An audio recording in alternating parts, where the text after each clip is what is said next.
जय हिंद साथियों, स्वागत है आप सभी का। तो आज की क्लास में मुंशी प्रेमचंद से संबंधित टॉप 20 महत्वपूर्ण प्रश्नों के बारे में पढ़ेंगे। तो आज की क्लास आप लोगों के लिए काफ़ी महत्वपूर्ण होने वाली है, तो आप सभी वीडियो को ध्यान से जरूर देखिएगा। और वीडियो स्टार्ट करने से पहले जो भी विद्यार्थी चैनल पर नए हैं वो चैनल को सब्सक्राइब जरूर कर लें, क्योंकि ऐसे ही महत्वपूर्ण प्रश्न चैनल पर डेली कराए जाते हैं। तो चलिए ज़्यादा समय न लेते हुए वीडियो को शुरू करते हैं और देखते हैं आज का पहला प्रश्न। तो देखिए, पहला प्रश्न है, प्रेमचंद का जन्म कब हुआ था? प्रेमचंद का जन्म कब हुआ था? 1882 में, 1880 या ऑप्शन सी 1885 या ऑप्शन डी 1887। तो देखिए, मुंशी प्रेमचंद का जो जन्म हुआ था वो हुआ था, ऑप्शन बी यहाँ पर राइट हो जाएगा, 1880 में उनका जन्म हुआ था। याद रखिएगा, मुंशी प्रेमचंद का जो जन्म हुआ था वो सन 1880 में हुआ था। अब देखिए, इसके बाद अगला प्रश्न यहाँ पर दिया गया है। देखिए, मुंशी प्रेमचंद के बचपन का नाम क्या था? Option A Dhanpat Rai, B Nawab Rai, C Premchand या रामदास। तो देखिए, मुंशी प्रेमचंद के बचपन का जो नाम था, ऑप्शन ए यहाँ सही हो जाएगा, धनपत राय। उनको नवाब राय कहकर भी बुलाते थे, उनको नवाब राय भी कहा जाता था, पर उनका जो बचपन का वो वास्तविक नाम था वो था धनपत राय, यानी ऑप्शन ए यहाँ पर सही हो जाएगा, धनपत राय। अब देखिए, इसके बाद अगला प्रश्न दिया गया है। देखिए, अगला प्रश्न है, पूस की रात कहानी के लेखक कौन हैं? गंगा साहेब प्रेमी, मुंशी प्रेमचंद, जयशंकर प्रसाद या डॉक्टर नगेंद्र। काफी सरल प्रश्न है, इसलिए ज्यादा समय नहीं लेंगे। ऑप्शन बी यहाँ पर सही हो जाएगा, मुंशी प्रेमचंद, क्योंकि पूस की रात कहानी के लेखक कौन है? मुंशी प्रेमचंद। अब इसके बाद देखिए, अगला यहाँ पर प्रश्न है, मुंशी प्रेमचंद के पिता का नाम क्या था? ऑप्शन ए मुंशी देवी प्रसाद, मुंशी देवराय, मुंशी राम प्रसाद या ऑप्शन डी मुंशी अजायब राय। अब देखिए, प्रेमचंद के पिता का नाम क्या था? यहाँ पर ऑप्शन डी यहाँ पर सही हो जाएगा, मुंशी अजायब राय, यानी ऑप्शन डी यहाँ पर सही हो जाएगा। मुंशी प्रेमचंद के पिता का नाम क्या था? मुंशी अजायब राय, यानी ऑप्शन डी सही हो जाएगा, याद रखिएगा। अब इसके बाद अगला प्रश्न दिया गया है। देखिए, प्रेमचंद का जन्म कहाँ हुआ था? ऑप्शन ए कोहारी जौनपुर में, या ऑप्शन बी अगोना बस्ती, या ऑप्शन सी लमही बनारस, या ऑप्शन डी चिरगांव झांसी। तो देखिए, मुंशी प्रेमचंद का जो जन्म हुआ था वो हुआ था, यहाँ पर ऑप्शन सी सही हो जाएगा, बनारस लमही। याद रखिएगा, मुंशी प्रेमचंद का जो जन्म हुआ था वो हुआ था लमही, बनारस में, वाराणसी में आप कह सकते हैं। अब देखिए, इसके बाद अगला प्रश्न देखते हैं। देखिए, अगला प्रश्न है, अमृत राय ने प्रेमचंद की जीवनी किस नाम से लिखी थी? देखिए, ये भी प्रश्न काफी ज्यादा महत्वपूर्ण प्रश्न है, ये मान के चलिए, यहाँ पर बहुत ही महत्वपूर्ण प्रश्न लिया गया है। अमृत राय ने प्रेमचंद की जीवनी किस नाम से लिखी थी? कलम का जादूगर, कलम का राही, या ऑप्शन सी कलम का सिपाही, या ऑप्शन डी कलम का देवता। तो यहाँ पर देखिए, अमृत राय ने प्रेमचंद की जीवनी लिखी थी कलम का सिपाही नाम से। याद रखिएगा, ऑप्शन सी यहाँ पर सही हो जाएगा, कलम का सिपाही, जो कि प्रेमचंद की जीवनी है, जो कि अमृत राय ने लिखी थी। अब देखिए, इसके बाद अगला प्रश्न देखते हैं। देखिए, अगला प्रश्न यहाँ पर दिया गया है, मुंशी प्रेमचंद की अंतिम कहानी कौन सी मानी जाती है? ऑप्शन ए नमक का दरोगा, बी गबन, सी रंगभूमि, या ऑप्शन डी कफन। तो मुंशी प्रेमचंद की अंतिम कहानी कौन सी मानी गई है? यहाँ पर राइट आंसर कौन सा हो जाएगा? ऑप्शन ए नमक का दरोगा, गबन, रंगभूमि या कफन। तो देखिए, मुंशी प्रेमचंद की जो अंतिम कहानी है वह है कफन। याद रखिएगा, 1936 में यह कहानी प्रकाशित हुई थी, कफन, और यही जो है राइट आंसर हो जाएगा कि मुंशी प्रेमचंद की अंतिम कहानी है कफन। अब देखिए, अगला प्रश्न दिया गया है। देखिए, अगला प्रश्न है, मुंशी प्रेमचंद के किस उपन्यास को किसान जीवन का महाकाव्य माना जाता है? Option A Godan, B Nirmala, C Gaban, या ऑप्शन डी रंगभूमि। तो देखिए, यहाँ पर किसान जीवन का महाकाव्य माना जाता है किस उपन्यास को? तो यहाँ पर राइट आंसर हो जाएगा ऑप्शन ए, यानी गोदान को। याद रखिएगा, किसान जीवन का महाकाव्य माना जाता है गोदान को। अब देखिए इसके बाद अगला प्रश्न देखते हैं। देखिए अगला प्रश्न दिया गया है, प्रेमचंद का कौन सा उपन्यास दहेज प्रथा की समस्या से संबंधित है?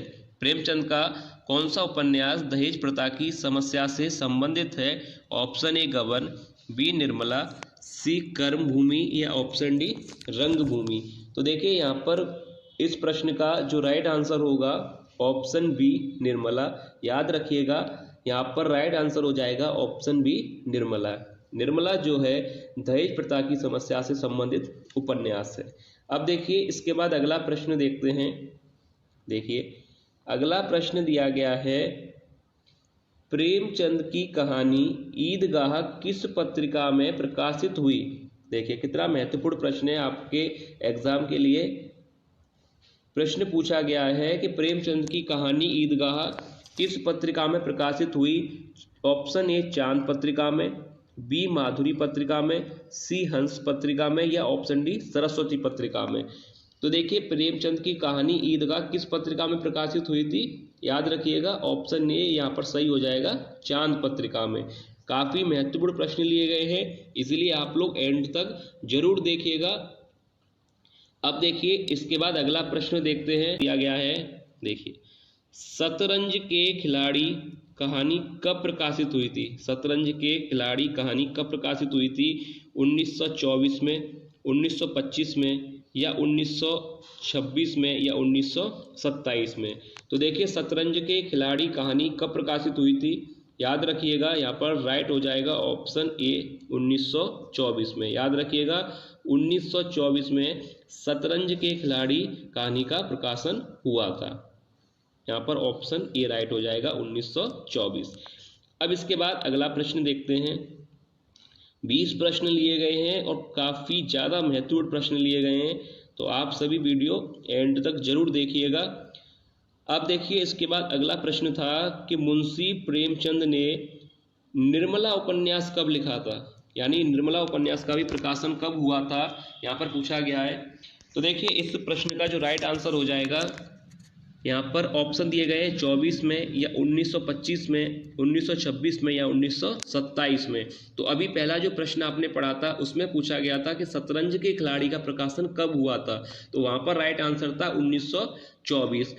अब यहाँ पर प्रश्न पूछा गया है कि निर्मला उपन्यास का प्रकाशन, तो अब इस प्रश्न का राइट आंसर हो जाएगा ऑप्शन डी यानी 1927 में। याद रखिएगा यहाँ पर दिया गया है कर्मभूमि उपन्यास का प्रकाशन वर्ष, कर्मभूमि उपन्यास का प्रकाशन वर्ष कौन सा है? 1930, 1932, 1936 या 1935?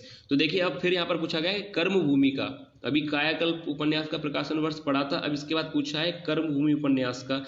तो देखिए यहाँ पर राइट आंसर हो जाएगा ऑप्शन बी यानी 1932 में। याद रखिएगा प्रकाशन वर्ष आपको गलत करवा सकते हैं, इसी तरह से अच्छी तरह से इनके प्रकाशन वर्ष को याद कीजिएगा। 1932 में कर्मभूमि उपन्यास का प्रकाशन हुआ था। यहाँ पर ऑप्शन बी राइट हो जाएगा 1932। अब इसके बाद देखिए अगला प्रश्न देखते हैं। देखिए अगला प्रश्न यहाँ पर दिया गया है गोदान, गोदान उपन्यास का प्रकाशन वर्ष। अब यहाँ पर पूछा गया है गोदान उपन्यास का, जो कि मुंशी प्रेमचंद का उपन्यास है।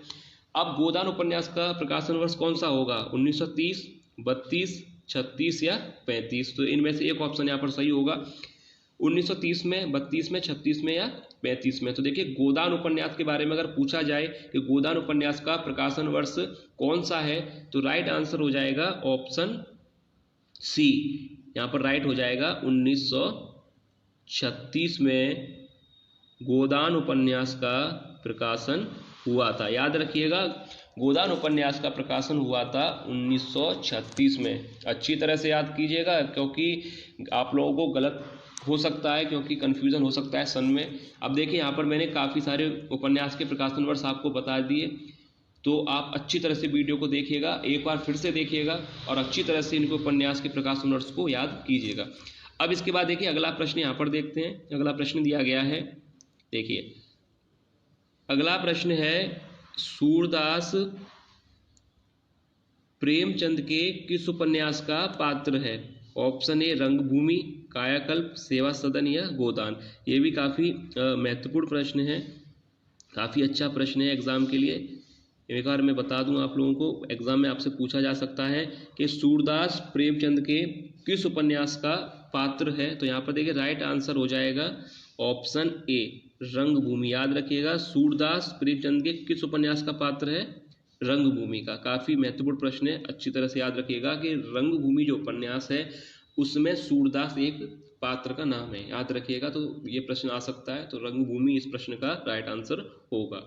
अब इसके बाद देखिए अगला प्रश्न यहाँ पर दिया गया है।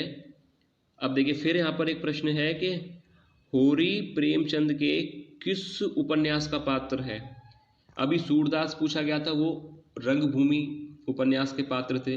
अब यहाँ पर होरी से पूछा गया है कि ये किस उपन्यास के पात्र हैं? सेवा सदन, गोदान, कायाकल्प या निर्मला। तो देखिए ये यहाँ पर राइट आंसर हो जाएगा ऑप्शन बी, गोदान उपन्यास के पात्र थे होरी और धनिया। तो यहाँ पर पूछा गया है होरी किस उपन्यास के थे, तो राइट आंसर हो जाएगा ऑप्शन बी गोदान। अब इसके बाद देखिए अगला प्रश्न यहाँ पर दिया गया है, सवा शेर गेहूं कहानी कब प्रकाशित हुई? सवा शेर गेहूं कहानी कब प्रकाशित हुई? 1924, 1925, 1926 या 1927। तो देखिए सवा शेर गेहूं कहानी कब प्रकाशित हुई थी। तो ये प्रश्न मैं आप लोगों के लिए दे रहा हूं, आप लोग इस प्रश्न का आंसर बताइएगा कि सवा शेर गेहूं कहानी कब प्रकाशित हुई थी। यानी इस प्रश्न का आंसर आप लोगों को कमेंट करके बताना है कि सवा शेर गेहूं कहानी का प्रकाशन कब हुआ था। यह प्रश्न आप लोगों के लिए दिया गया है। अब देखिए इसके बाद लास्ट प्रश्न देखते हैं। देखिए लास्ट प्रश्न है कि मुंशी प्रेमचंद की मृत्यु कब हुई? 1938 में, 1940 में, 1935 में या 1936 में। तो मुंशी प्रेमचंद की मृत्यु कब हुई थी? जन्म के बारे में आप लोगों को मैंने बता दिया कि मुंशी प्रेमचंद का जो जन्म हुआ था 1880 में उनका जन्म हुआ था। अगर मृत्यु के बारे में अगर पूछा जाए तो राइट आंसर हो जाएगा ऑप्शन डी 1936। याद रखिएगा, मुंशी प्रेमचंद की मृत्यु हुई थी 1936 में, यानी 1936 में इनकी मृत्यु हुई थी और 1880 में इनका जन्म हुआ था। याद रखिएगा, काफ़ी महत्वपूर्ण प्रश्न आज की वीडियो में लिए गए थे, मुंशी प्रेमचंद पर आधारित काफ़ी महत्वपूर्ण प्रश्न थे। तो एक एक प्रश्न को आप लोग अच्छी तरह से देखिएगा, प्रकाशन वर्ष को अच्छी तरह से याद कीजिएगा, क्योंकि एग्जाम में प्रकाशन वर्ष से संबंधित प्रश्न जरूर आएगा। तो इसलिए प्रकाशन वर्ष को अच्छी तरह से देख लीजिएगा। तो आज की वीडियो में बस इतना ही, मिलते हैं नेक्स्ट वीडियो में और महत्वपूर्ण एमसीक्यू के साथ। अगर वीडियो आप लोगों को पसंद आई है तो लाइक कीजिएगा और चैनल को सब्सक्राइब करने के साथ साथ वीडियो को शेयर जरूर कीजिएगा।